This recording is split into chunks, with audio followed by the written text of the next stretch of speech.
de todas. Bacilos, cocos. Y encima en el microscopio óptico tampoco se ven, por ahí ves como un puntillado así finito, no se ven. Pausala. O infección por estafilococo. Los estafilococos son bacterias criógenas, o sea que son productoras de pus. Y te produce un montón de enfermedades. Después las voy a detallar. Son cocos gram positivos, aerobios, tienen muchos factores de virulencia, como por ejemplo proteínas de adhesión que van a ayudar a que se unan al epitelio, que se unen al fibrinógeno, como fibronectina y vitronectina. Y con esas tres se unen al epitelio y comienzan a producir enzimas y toxinas e ingresan al organismo. Lo que sí hacen los Staphylococcus aureus es que van a hacer como una película alrededor de todas las válvulas cardíacas, por ejemplo los catéteres. Y eso es importante porque son bastante difíciles de erradicar porque ahí el antibiótico no llega y en terapia intensiva son un problema. Eso es el Staphylococcus aureus. Después también lo que producen son toxinas, y las toxinas, que hay algunas que son hemolíticas, hemolicinas, otras que son toxinas A y B, que provocan exfoliación de la piel. Porque estas toxinas lo que van a hacer es destruir la hemoglobinas que están en el desmosoma, que la destruyen y producen exfoliación de la piel. Y también superantígenos que lo que van a hacer es actuar a nivel central, del sistema nervioso central o entérico, los superantígenos, y producen vómitos. Pero eso no es lo más importante, porque que provoca vómitos no sería nada, sino que también esos superantígenos son los responsables del shock tóxico y de la sepsis, sobre todo en vagina y en las infecciones quirúrgicas graves, muchas veces son graves. Bien.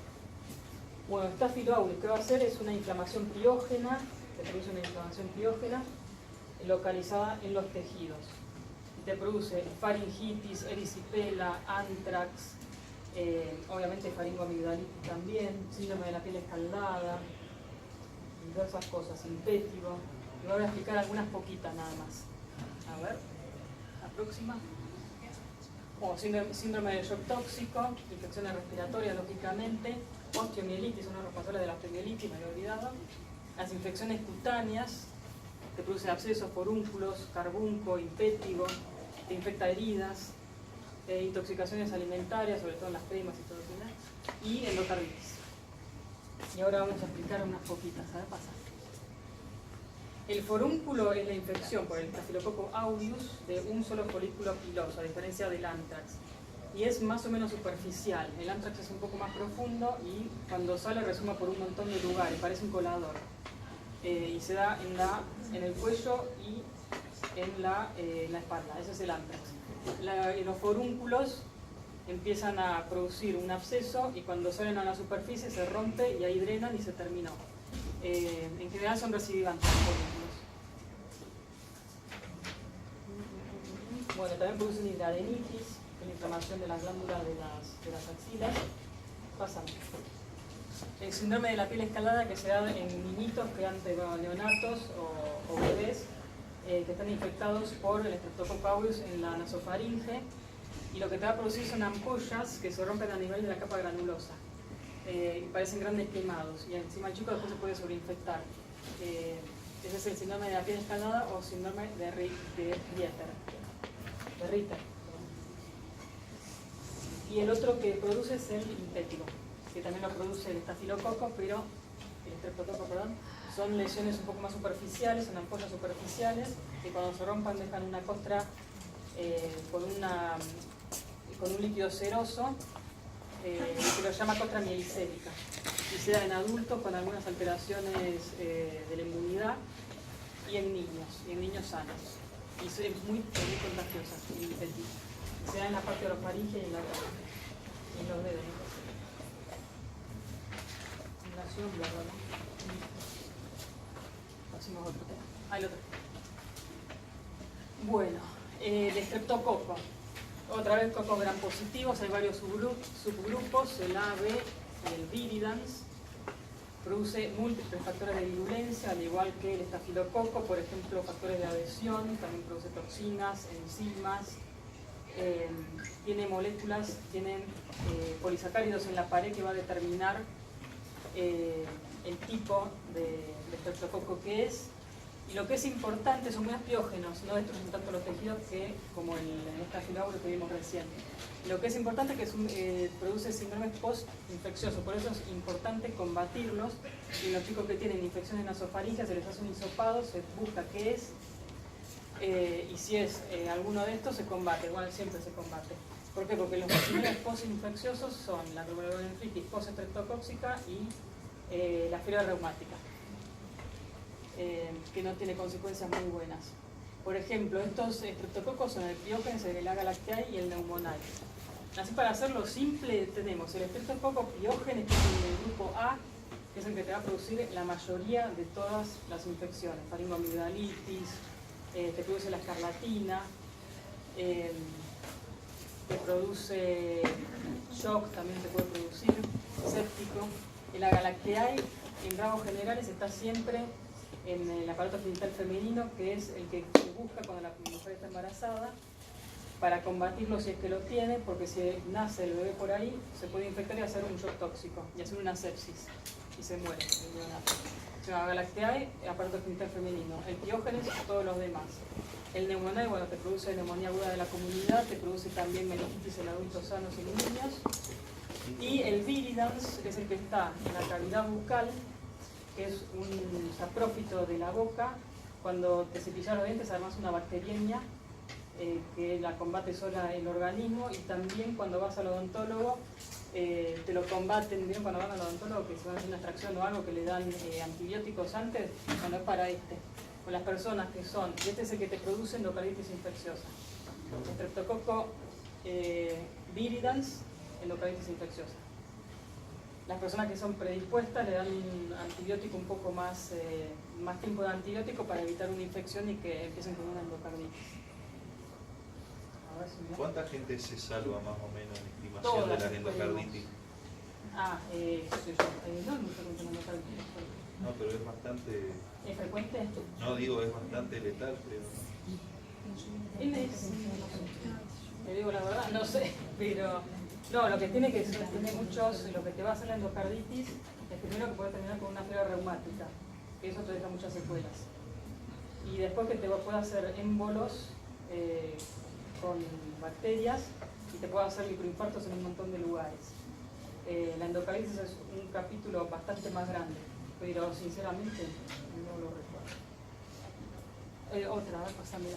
Bueno, la erisipela es uno de las consecuencias que te puede producir en la infección por estreptococo.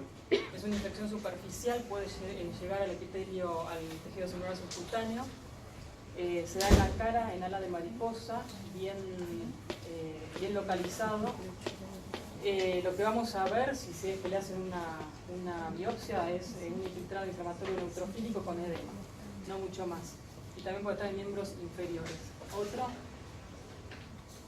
faringoamigdalitis por el estreptococo Piógenes, que te da la pultácea, sería la angina pultácea esa, que se viene acá, pultácea o puntácea por los puntitos de pus.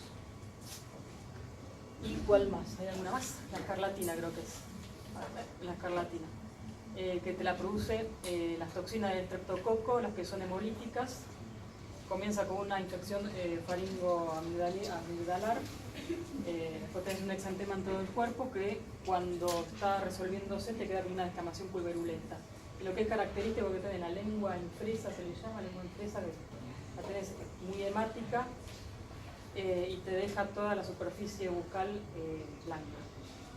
Esa es la escarlatina. Pero cuando hay escarlatina, cierran los jardines de infantes y todo eso porque te lo puede volver a contagiar, no que la persona hace anticuerpos. Y se terminó. ¿Están escuchando ahí el fondo? Ya no les importa más. Bueno, a ver, pasen. Treponema pálido y sífilis. Todos estos que estamos dando son los que no vamos a dar en el práctico. Así que empiecen a sacar por descarte cuál va a ser el práctico. sífilis. Bueno, es una espiroqueta bacilo gram negativo, pequeña, en forma de tirabuzón, flagelado. ¿Y cómo se va a ver? Se va a ver con inmunofluorescencia, como está en la fotito de arriba, o impregnación argénica, que es una técnica especial que usamos muchas veces nosotros. Bueno, ¿cómo se transmite? Se transmite por contacto sexual, estrecho, contacto sexual. Y la puerta de entrada son los genitales externos, los internos, el ano o la boca. Y se disemina hematógenamente, ahí tenés otro, hematógeno, y también por vía transplacentaria. La que es por vía transplacentaria se transmite muy fácilmente, sobre todo cuando está en los primeros estadios y cuando la enfermedad está activa. Por eso es una de las enfermedades que se busca cuando la mujer está embarazada. Produce una infección crónica si no se la trata y cursa con estadios. Bien, en todos los estadios, primario, secundario y terciario, la lesión que va a producir en la sífilis va a ser la endoarteritis proliferativa, con inflamación de plasmocitos. Esto que va a hacer que esa proliferación del endotelio se fibrose y te produce microinfartos, que es lo que son las lesiones que después va a producir en la piel, en el corazón y en todos los lados donde produce las características clínicas. Un montón. Qué bueno me preguntás, porque hay como un resurgimiento de la sífilis, justamente porque no se están usando los métodos mecánicos para cuidarse, por ejemplo el preservativo. Lo mejor es el preservativo siempre. Y el herpes queda chico con esto, ¿no? Esto, mira, lo que tiene bueno, no para que se relajen ni nada por el estilo, lo que tiene bueno es que con penicilina lo matás. De hecho, el hermano de Eva Perón, mirá, ahora me remito, pero bueno, para que se entienda un poco, se murió de sífilis. El pobre tipo se murió y al poco tiempo apareció la penicilina que controlaba la sífilis. Y se morían con todos los síntomas habidos y por haber, sífilis primaria, secundaria, terciaria, todas juntas tenían, hasta la congénita. Así que sí, por suerte es una bacteria que, si bien va cambiando la morfología y por eso se hace crónica, la persona, la inmunidad, te mata una cantidad de estos bacilos, pero no lo mata por completo. Por eso es que la infección local, que es el chancro, remite espontáneamente a las 2 semanas, pero no mata la infección sistémica. Por eso es crónica. Profesora, ¿a qué se refiere con diseminación transplacentaria? ¿Que pasa de la madre al feto? Al feto, exactamente. Y pasa muy fácilmente. Por eso es que se busca cuando la mujer se embaraza, te hacen una batería de estudios, entre ellos toxoplasmosis, citomegalovirus, sífilis, HIV, virus de no me acuerdo cuál más. ¿Me iban a preguntar algo ahí o...?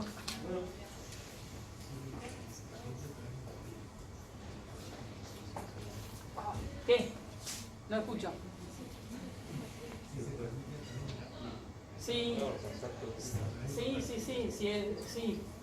Sí. Pará.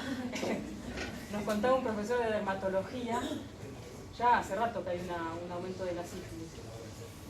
Porque yo cuando cursé dermato fue hace bastante, 5 años, no, mentira, un poquito más. Lo que contaba era que muchas veces los dermatólogos, por estar tocando y mirar, se contagiaban en los dedos, pero es lo menos. Lo más común es que sea en genitales externos, en los varones se da en el testículo en el 70% de los casos, o en el tronco del pene. En la mujer puede ser en la vulva, en la pared de la vagina o en el cuello del útero. Por eso muchas veces está con el chancro y encima el chancro es indolor. Pasala porque me estoy pasando de... Bueno, la primaria, el estadio primario de la sífilis va a ser el chancro de inoculación, que se va a dar en el lugar de entrada, en el lugar de contacto, que va a ser en el varón, en el testículo, en el pene, y en la mujer, donde le dije recién. Vulva, pared de la vagina, cuello del útero. El chancro es una induración sobrelevada, rojiza, no duele, eso es importante. También te produce una linfadenitis y el agrandamiento de un ganglio centinela. Si lo tenés en la parte genital, lo vas a tener en la ingle, y no es doloroso. Eso es característico, no es doloroso. Por eso, si la gente no está muy atenta, se le pasa y sigue de largo y sigue para una sífilis secundaria. Lo que vamos a ver va a ser, el chancro muchas veces se ulcera y tiene una base limpia, color carne, y lo que vamos a ver va a ser justamente al microscopio la endoarteritis con inflamación plasmocitaria. Siempre hay plasmocitos, en la sífilis hay plasmocitos. Bien, y aparece 3 semanas después de la infección, el chancro de inoculación. Y remite sin tratamiento y no deja cicatriz.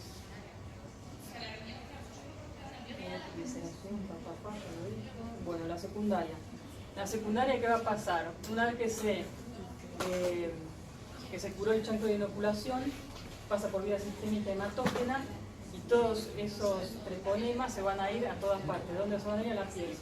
Lengua, mucosas, y te van a producir un exantema palmoplantar, que es muy característico, son maculopápulas o pústulas, tampoco son dolorosas.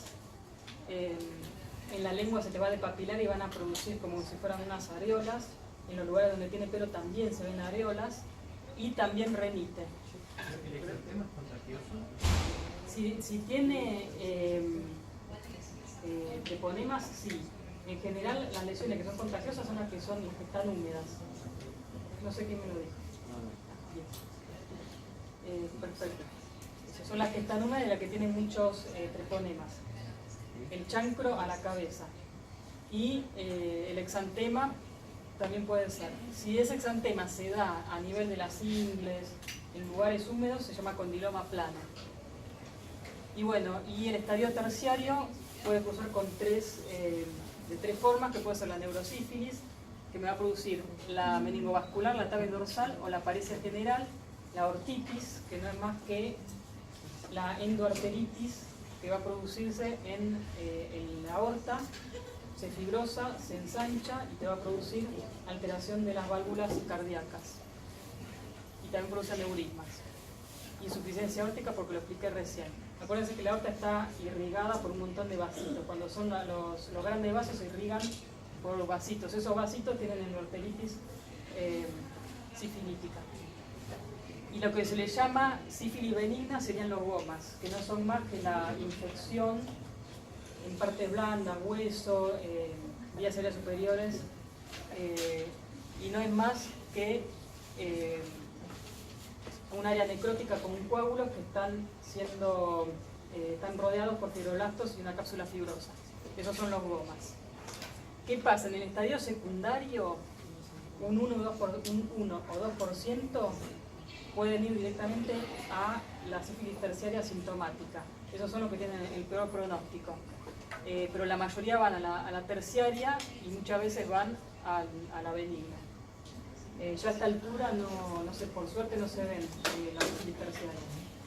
Muchas veces sí, cuando le hacen un líquido cefalorraquídeo por alguna otra causa, lo que ven es que hay una alteración de las proteínas y de la glucosa, proteínas altas y mucha glucosa.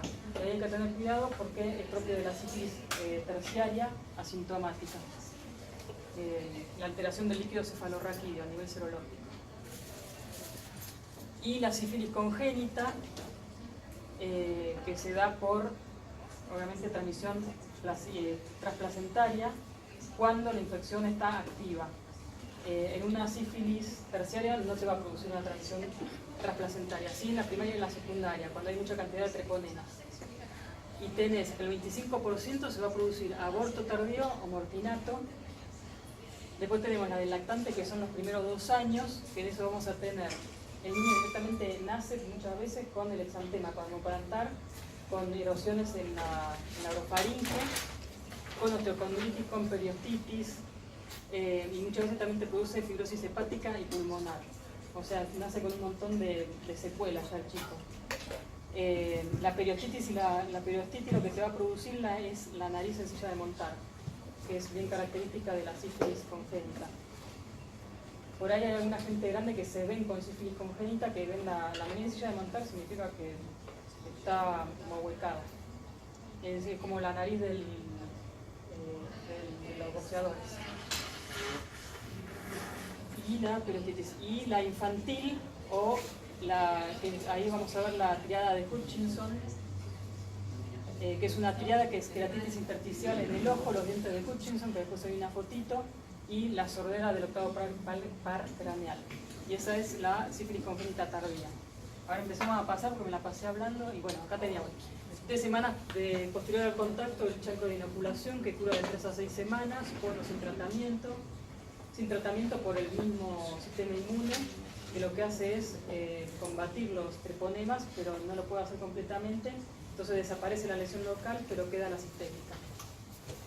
En el 70% de los casos se da en el testículo. Pasemos.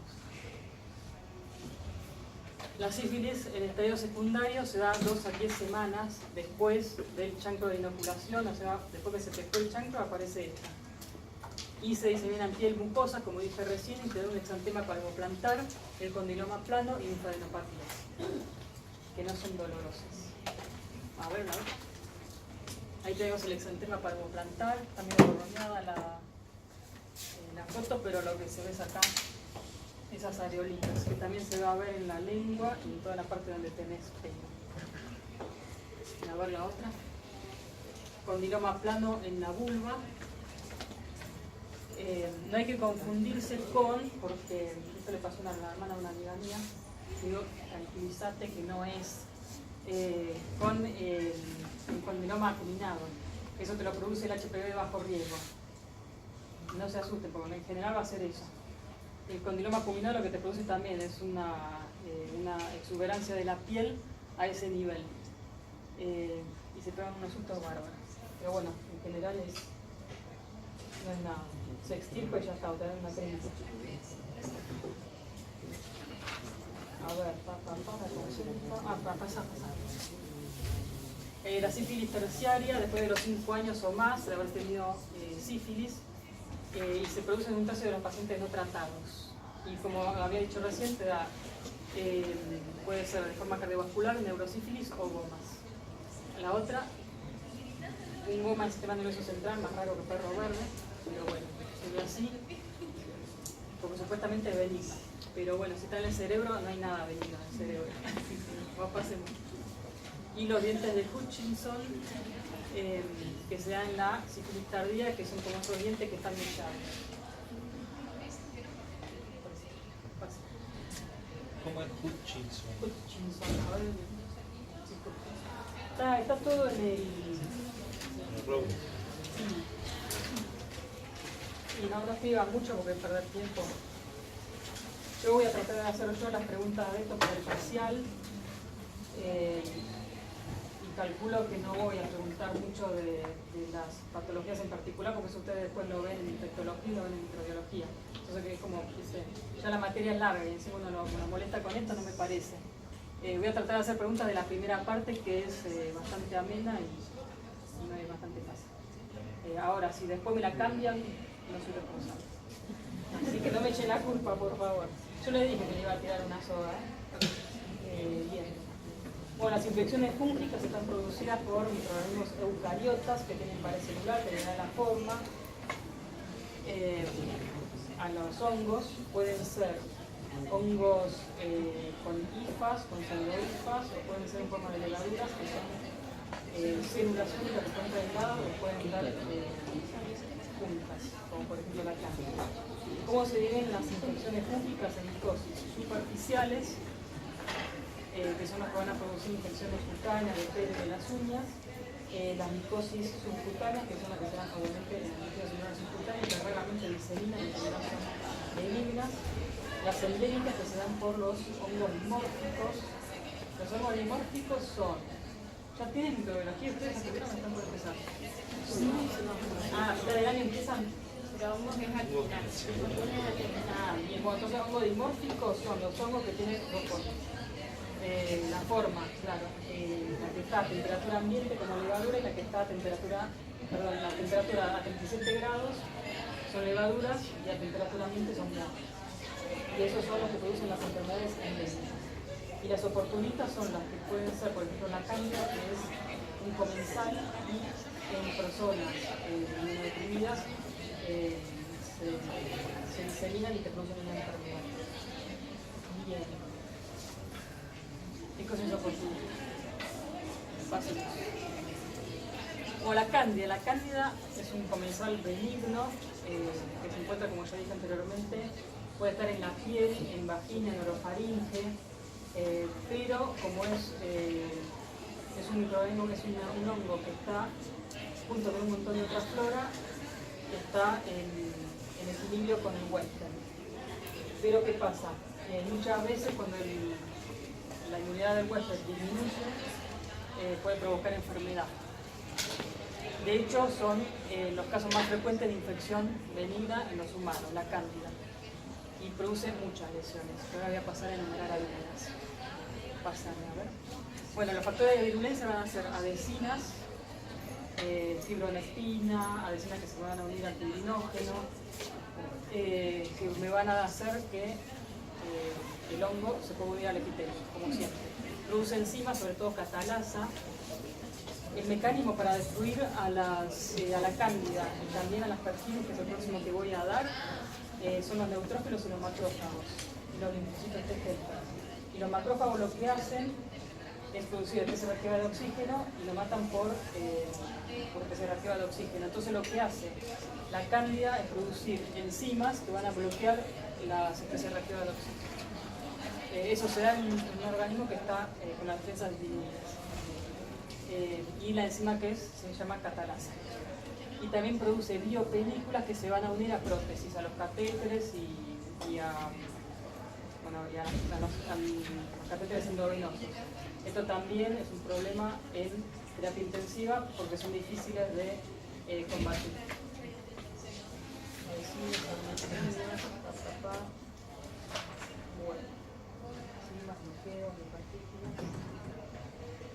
Bueno, pasemos, porque yo me olvidé todo lo que tenía que decir. ¿Cómo lo vamos a encontrar? Lo vamos a encontrar como pseudohifas, como hifa o como levadura. Levaduras son todos estos puntitos chiquitos y las pseudohifas y las hifas son los palitos largos. Y eso muchas veces cuando viene una esofagitis, que no se sabe por qué es, a nosotros nos llegan muchas biopsias de esófago. Y nosotros lo que les tenemos que decir es que es una esofagitis aguda, si es un esófago de Barrett, y muchas veces lo que encontramos es cándida. Nos damos cuenta que es cándida por las hifas y las pseudohifas, que son como palitos largos sin ramificarse, y por las levaduras.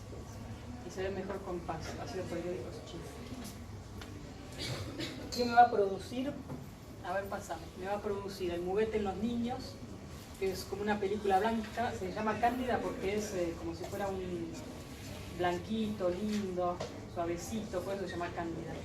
Y así cuando la cultivan en el laboratorio se ve así, como si fuera un moho blanquito. Y el muguete quedan en los niños, en la orofaringe, es en la lengua y en toda la mucosa. Ustedes sacan la cándida, las adherencias esas blanquecinas, y abajo queda una superficie eritematosa. Y después vuelve a proliferar la cándida enseguida. Eso mismo pasa en la vagina cuando hay un desequilibrio hormonal o cuando se toman antibióticos de amplio espectro. Y encima pica muchísimo. Pasa. Esofagitis, bueno, lo mismo pero en el esófago. Y la esofagitis se da sobre todo en pacientes inmunodeprimidos o también, ojo, en los chicos que están tomando corticoides inhalados. Hubo un caso que había una chica que era asmática y tomaba mucho corticoide inhalado, fue porque le dolía la garganta, y el médico un poco tosco le dijo que tenía HIV. Dice que tenía que hacer una HIV, que se tuvo un susto bárbaro y no pasaba nada, era que tomaba corticoides inhalados y había empezado con una candidiasis. O sea que ojo, pasan esas cosas, aunque se miren raro, pero pasan. Hay que tener cuidado y hay que ir a lo más frecuente. Muguete, esofagitis. Bueno, también te produce el exantema del pañal e intertrigo. A ver, pasa. El exantema del pañal. Muguete es el nombre.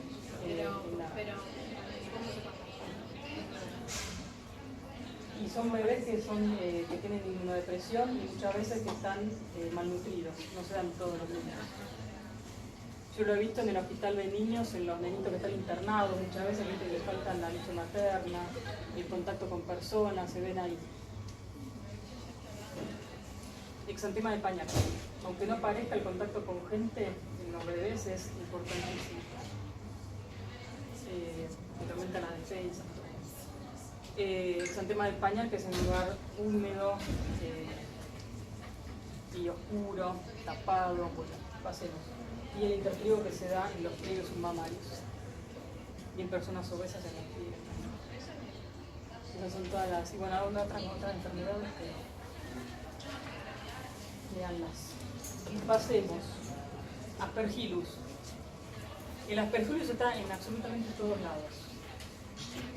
Y los conidios se diseminan por el aire y la puerta de entrada obviamente es el pulmón, la inhalación.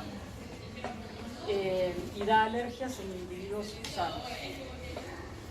Que infecciones graves en individuos inmunodeprimidos. Obviamente también tiene factores de adhesión, adhesinas, enzimas, también produce catalasas, tiene una resistencia relativa al oxígeno, porque la manera de combatirlo es de la misma forma que a la cándida, con los macrófagos, con los neutrófilos y con los T-helper. A ver, eso es, muchas veces el aspergillus se ve en los extendidos cervicales del cuello del útero, porque puede ser que la vagina también esté infectada por aspergillus y eso hay que consignarlo porque hay que tratarlo. Disculpe, ¿qué era lo que producía que decía ¿Me pasaba la anterior? Así, porque alergias en individuos sanos, enfermedades invasivas graves en inmunodeprimidos.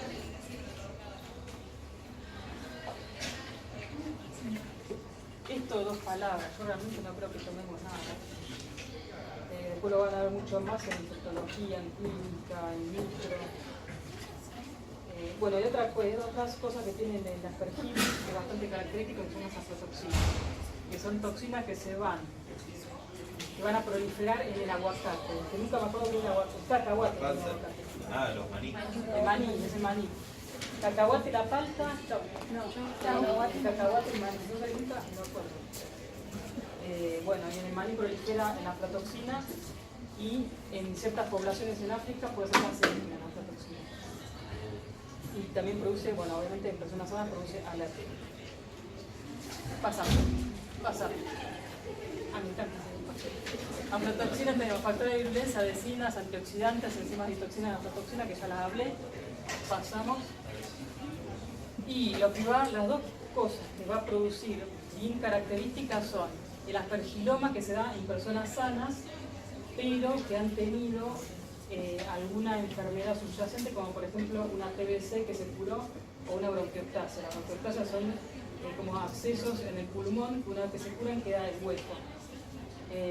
Lo que se ve es esto. Este sería el aspergiloma. Y lo que se ve adentro es la bolita fúngica.